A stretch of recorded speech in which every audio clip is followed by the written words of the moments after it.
everybody. I'm going to be reading this story to you today all about starting school, because that's something that you're going to be doing very soon in September. So let's see what happens in the story. Gavin and Errol and Sophie and Sushma and David and Kate and Robert and Alison are starting school. There they all are, look, on their journey to school.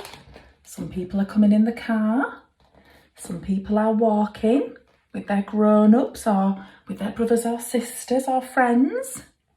There's a lollipop man over here helping the children cross the road safely. The first day. The children wait in the playground with their mums and their dads and their brothers and their sisters and a puppy. Ooh, can you see where the puppy is? Then the bell rings.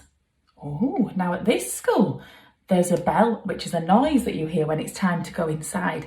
We don't have that at our school. Instead, the grown-ups open the doors and say good morning, so you know it's time to come in.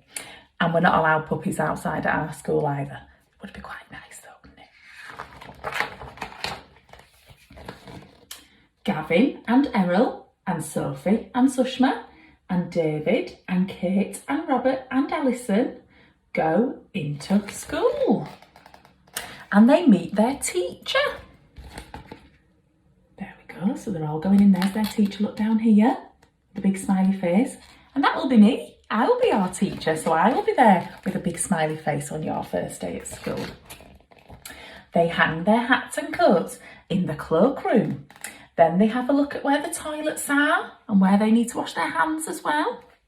And then they go into their new classroom. They sit down on the carpet with the rest of their new class. We will do all of those things on your first day. We will definitely hang our things up on our peg. You will have a special peg with your name on it, so you'll be able to try and find which one that is. Then you'll be able to see where the toilets are and where we're going to wash our hands with lots of soap. And then when we go in, we have a big carpet area to sit on with our friends. And our carpet even has lots of nice bugs on it to help you know which one's your spot. So there's a bumblebee or a snail or a ladybird. So it helps you remember which one's your seat. The teachers call the register and then they collect in any dinner money. Then the teacher shows the children round the classroom and she shows the parents round too. There we go, so it says she's calling the register. We do that at our school. I will say, good morning, and I'll say your name, and then you'll say it back to me. You'll say, good morning, Miss Mapplebeck. When they're in the classroom, they can see tables and chairs, and then they've even got a special drawer for the children to keep all their things in. So we have those as well. You will be able to find a drawer with your name on the front and you can put things in there like your book bag that'll have your things in it. Like you might have things to learn to read in there. We might give you a storybook to start reading, or you might have things like your pictures that you want to take home to show mummies and daddies. You can put them in your tray and take them home. There's even a book corner and a home corner. There's a special table with interesting things on to look at. There's a dressing up box with clothes. And there's even a baby rabbit in a rabbit hutch. Wow, well, we've got a book corner, a lovely book corner. We have a home corner as well, where we can play at homes with all the pretend fruit and food and the babies and different things. We definitely have some nice dressing up clothes. We don't have a rabbit though, I'm afraid. During the morning at school, Errol and Sophie and Gavin and Sushma and David and Kate and Robert and Alison get used to their new classroom, and the rabbit gets used to them. So they're exploring, look, having a look at all the lovely things. This person's in the water tray. We have one of those. This person looks like they're playing with the blocks, and we've got lots of lovely blocks and building things. got some painting. We have a lovely painting table too. And Play-Doh, we have that as well. We've got lots of similar things in our new classroom. At playtime, they all go outside to play. At dinner time, they eat their dinner. In the afternoon, they draw some pictures, and then they go out for another playtime. And then they have some singing as well. So yes, we have lots of lovely places to play outside. We have a front area and a back area with lovely places to play, and we have a big playground for running around. We have our dinners. We can have sandwiches or hot lunches, and we eat those inside our classroom. So we eat those all together, and we can definitely do lots of painting and singing. That is something that we will do at some point in the year as well, because I love singing. At the end of the day, they tidy up. Oh yeah, very important. Me and Miss Thurston, we're always looking for people that are good at helping us with the tidying. And then they have a story on the carpet. They put their hats and coats on, and then it's time to go home. Oh dear, look at what the weather's like today on this day when they're going home. Wonder if you know what that's called when we need to use an umbrella. What's the weather like? I love reading stories on the carpet, and so does Miss Thurston. So we'll have lots of that happening in our class. Okay, now it's the second day. So it's a different day. Now we've had the first day. Now we're on the second day. The next day, Gavin and Errol and Sophie and Sushma and David and Kate and Robert and Alison, they all go to school again. So we have to go. We don't just go for one day. We go for lots of days, don't we? In the morning, there we go. In the morning, they do some pictures and some writing in their special new books. And after that, they have some music and movement time in the hall. So that's like doing dancing, moving around, listening to the music. Oh, there's even a lady come to play the piano. It's Errol's mum who's come to do that, play some lovely music. We have a piano in our hall as well. We have a lovely music teacher who comes to play the music for us. At playtime, Robert loses his hat. Oh dear. Oh, but Alison helps him to find it. Oh, that's kind, isn't it? Oh dear, Errol's banged his knee, but the kind teacher rubs it better for him. Gavin and Sushma and David are climbing on the climbing frame.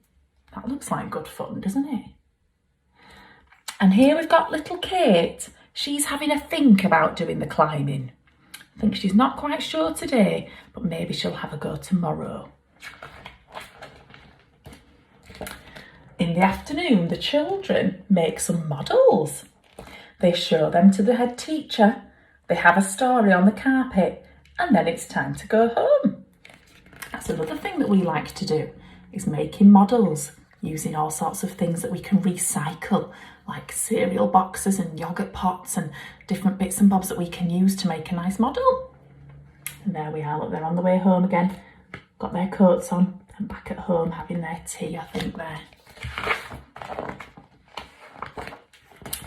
On Wednesday, they go into the hall for an assembly. They listen to the singing and a prayer, and they watch some old children doing a show. That sounds nice. Assemblies when all the children go somewhere together from the different classes, and sometimes we listen to stories or do singing, and like in this one, sometimes we watch a show, which is nice. On Thursday, they start learning how to read. Oh, that's one of my favourite things to do, boys and girls. I love teaching the children how to read. We'll have lots of fun doing that. Gavin can read already. Wow. He brings his book from home to show the teacher. Errol's brought his tooth to show the teacher. It came out in the night. Oh, that's exciting. I wonder if the tooth fairy came and paid him a visit. So there he is with his reading, look. That's the teacher showing them all how to read. And there he's showing Miss his tooth. Have any of you lost a tooth yet? On Friday, they go swimming in the school swimming pool. We don't have one of those, boys and girls, but when you're a bit older, when you get into year 4, then you will go swimming. We go on the bus and go to a swimming pool, but not for a little while yet. The water is warm and it's not too deep. Robert and Sushma and Kate jump up and down. David and Sophie walk in down the steps. Errol thinks about walking in, but he's not so sure at the minute. There he is, look. Maybe he will have a go next week when he's feeling a bit more confident. In the afternoon, Kate and Sushma and David do some cooking with David's mummy. They make 12 little cakes. There they are, 12 little cakes. And they make 3 big cakes. Oh, and they make a bit of a mess as well. But as long as they're having a good time and they tidy up, that's okay, isn't it? Oh, time goes by. The next week, Gavin and Errol and Sophie and Sushma and David and Kate and Robert and Alison, they choose a name for the rabbit. And they draw some rabbit pictures. They make some rabbit models. They've even made some rabbit biscuits. I don't think it tastes like rabbit. I think it's a rabbit shape. They have some stories on the mat and they do lots more rabbit things besides. So they're doing lots of learning all about rabbits, and we do that at school. We have a little topic that we're learning about and we do lots of different activities all about that thing. The week after that, the children have their photographs taken by a special photographer. We do that, boys and girls. A special photographer, they're usually ladies actually that come in and they take pictures of us smiling like that. And if we've got brothers or sisters in our family, we might have them together. And then sometimes we have a big picture of all our class together as well. So all of us in a big group. And the week after that, Gavin loses a glove and Alison learns to swim. Sophie reads her first book and Sushma shows her sari and her Diwali lamp. Oh, that's lovely, sharing her experiences from home. We love to do that at school. Robert thinks about being in a Halloween play. So he's having a look at the other children in the play. They're pretending to be witches. He's having a little think. He's not sure at the minute. And sometimes the children are happy. Sometimes they might be sad, or they might be a bit worried or sleepy. Or sometimes they might be grumpy or lumpy or spotty. Oh, I wonder if any of you have ever had these spots, the red spots that we get. I wonder if you know what they're called. Sometimes the teacher is not very cheerful either. Oh, I think she's got a bit of a frowny face in some of these. She's spilling a cup of tea there, look. There's paint on the floor. But as long as we tidy it up, it doesn't matter if we make a mess by accident, does it? Oh, it's at the end of term now, so it's been quite a lot of weeks. And it's Christmas time. In the last week of term, the infants do a play about baby Jesus. So they're doing a little show all about Christmas time and about baby Jesus. And there they are, all looking, doing it. There's the stage where the children stand to do the show. There's somebody playing the piano. Here's where all the grown-ups, mummies and daddies, or grandmas or granddads can come and watch. And then here's the children doing the show. We do a Christmas show, boys and girls, and it's a really exciting time. You'll really enjoy it. We get to wear costumes. On the last day of term, the children bring cakes and crisps, sandwiches and sausages and jelly, and they have a party in the classroom. We do that as well. We all bring lots of different bits of food and drinks from home, and we all share them and have a lovely time having our party food. And we listen to Christmas songs as well. Then Gavin and Errol and Sophie and Sushma and David and Kate and Robert and Alison all go home. So they're gathering their things, look, ready to go, and then fast asleep in bed or having a bath. And then the Christmas holidays begin. Oh, it's lovely snowy weather, look. So the holidays is when we have a little bit of time off from school. So we have a little break and a rest, and then we come back fresh and ready for our learning again. So that story has lots of things in it that are the same as what will happen when you start at our school at Morley Victoria. Some of the things were different, and that's okay, but lots of them are the same. So they give you a little idea of what it's going to be like when you start school at our Morley Victoria.